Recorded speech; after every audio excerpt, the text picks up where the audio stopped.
Hello, everyone, and welcome to episode 15 of the CWA Real Draft Series, as it's the Maple Leaf Massacre show. As before I get into the actual booking and whatnot, we have the backstage incident. Let's see what it is. That was Tanahashi, okay. Tanahashi was in fine form before the show, keeping everyone in great mood with his hilarious road stories to create a relaxed and happy atmosphere. Hell yeah. I mean, what a show we got planned out here. We got, obviously, main event Sami Zayn, Brock Lesnar, Sheamus, and Pac. That's going to be awesome. We're going to have to do a little something different with this Young Bucks, Miz, and Morrison match, thanks to Matt Jackson being hurt. But it is going to be something that's still going to be a fucking insane match, hopefully. Fingers crossed, but on paper, it's going to be awesome. We're going to figure out what's going to be with Chris Hero, Takashi Tsujiura. I think we're going to replace that with somebody else to see if Hero can take on maybe even Suwama. That might be awesome, Suwama, Chris Hero. We'll see. There's someone that they could just beat the shit out of each other type of matchup. TJ Natty, that's gonna be fun in a gender match. I don't think the crowd's gonna hate it, but we'll see about that. And Kevin's Team PCO, that's gonna be fun. And Chelsea Green taking out Trish Stratus for the Canadian Women's Championship. And that's just what we have planned. And I'm sure we'll add a lot more stuff and whatnot. But we'll catch you guys when the show gets booked and ready to go.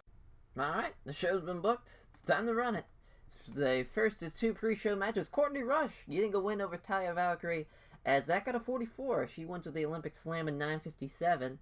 As, my god, that was a lot better than I assumed it was going to be. Obviously, two are probably the best as far as what we have in the women's division, which that might be, depending on who you ask, that might be a good thing or a bad thing, but it is what it is. We're in Canada, so at least they're two Canadian-born women going at it, as Courtney Rush getting her first win, sadly, in the CWA here at the pre-show Maple Leaf Massacre.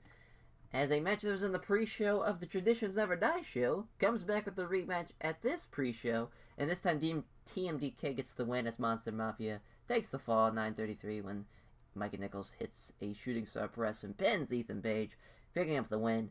As Josh Alexander with a 46. Best guy in the match, and Mikey Nichols 44, Shane Ace 32, Ethan Page 35. Not good at all. As this gets 56, we'll take it. It's not a bad intro, and increased or advanced the segments of the Dark Order and Sheamus and whatnot. Sheamus and Pac. As this probably shouldn't have been on the opener, maybe, but now here nonetheless is the Dark Order taking on 3.0. Dark Order wins. Evil Uno pins Shane Matthews with a pump and a pile driver. Fucking fighting back zone. Evil Uno getting the win. Scott Parker on the 48. 42 for Stu Grayson. 36 for Evil Uno. And 35 Shane Matthews. That was nice. At least, Evil Uno was a little bit better than Shane Matthews. But I think as a whole, 3.0 is the better team. But that's okay, though. Shane Matthews is getting better at his gimmick, too. Nice. Oof. They didn't click. That sucks. Try to go for Takashi Tsujiura. And didn't work out. And then we have this. The match was poorly placed with the Wild Brawl being so far down on the card. That's tough. But Chris Hero gets the win over Jonah Rock. 10-16 with a God Stop Power. Sometimes that shit happens. That sucks. Oof. Didn't need that. As this, we have a angle on the backstage with Brody King was supposed to be on screen. It was supposed to be Miz was supposed to be on screen. But that's okay. But they're in Bret's office. Bret Hart. He's got the Bucks beside him. This is, Matt Jackson, unfortunately, is injured. He won't be able to compete tonight. So tonight, it's going to be Nick Jackson versus John Morrison in a TLC match. We're going to get that tables, ladders, and chairs match. It's just going to be one-on-one. It won't be, unfortunately, for any championship. As for The Miz, since he now doesn't have a match, he has requested a match against Brody King, and he will take on Brody King. Obviously, The Miz kind of going after, the little mini story we had with Miz wanted to take on the, Dark Order people. He lost to Brock in that title match on TV, and now he gets a match against Brody King. So I got a 48. We'll take it. As Hiromu Takahashi and Pete Dunne, they didn't click. Fuck. We're getting killed in this undercard. This would have been fucking awesome, too. Hiromu gets the win in 12:40 the time bomb. 41 is the segment rating on that one. And the crowd can't turn up on people outside there. Okay. As 38 for this No Mercy Tsujiura Gun 6-man as Tomohiro Ishii pins Suwama with a vertical drop brainbuster. Boy, what a match that would be. Ishii and Suwama, but No Mercy's coming along really well. Nakajima with a 53, Ishii with a 50, 47 for Go. You have, and the Violent Giants are coming along. Obviously, I think if this was in Japan, this would be like in the 70s. I feel like maybe in the 80s. This is a dream fucking 6-man for the people involved.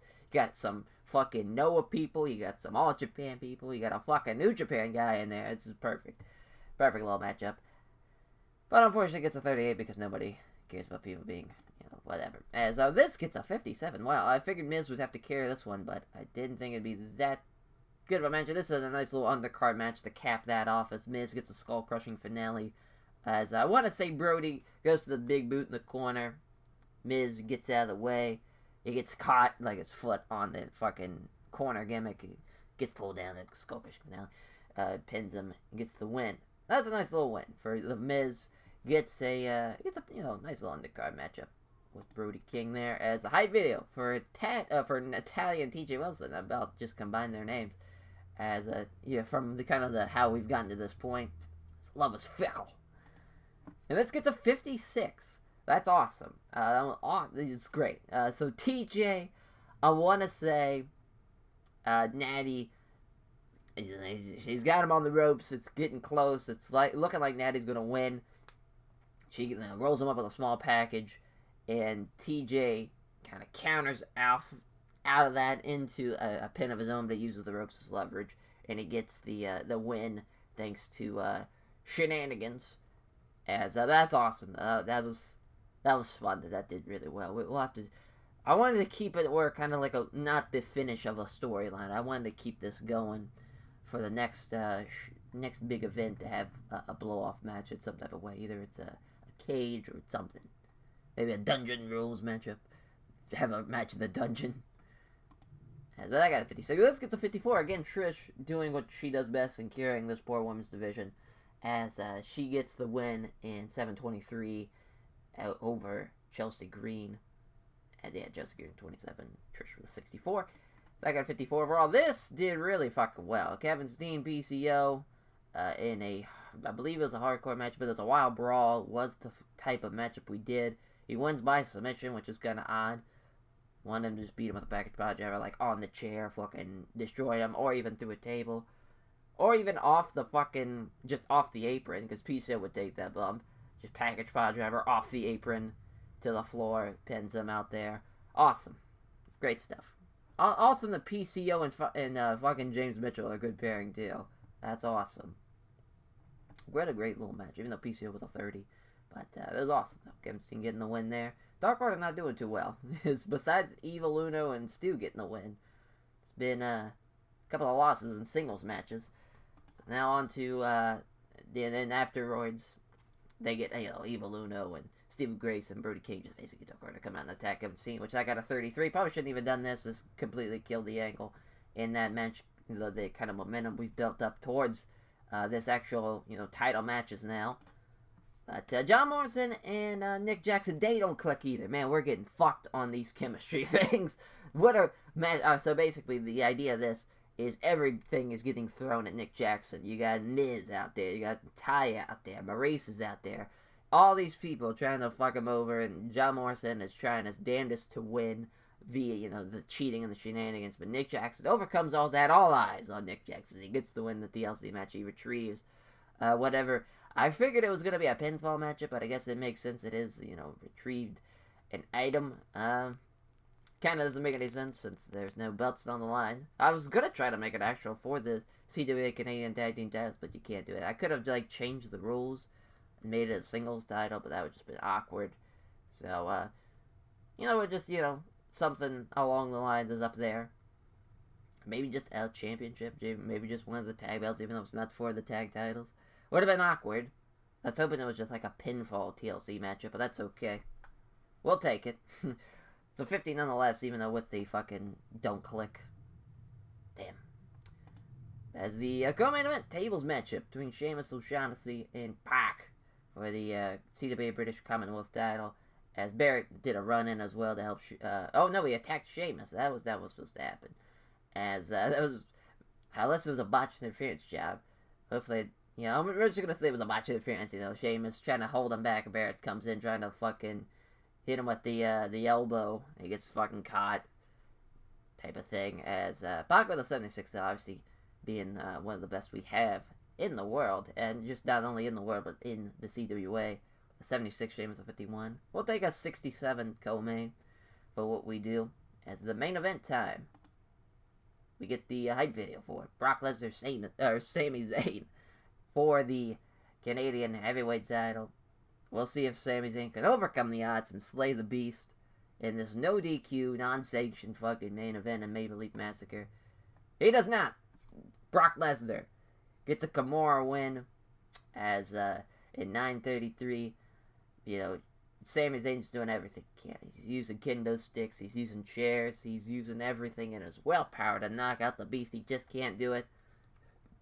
Brock with a double leg turns him over, fucking Kamaru lock, you know, and he's got to tap out at that point.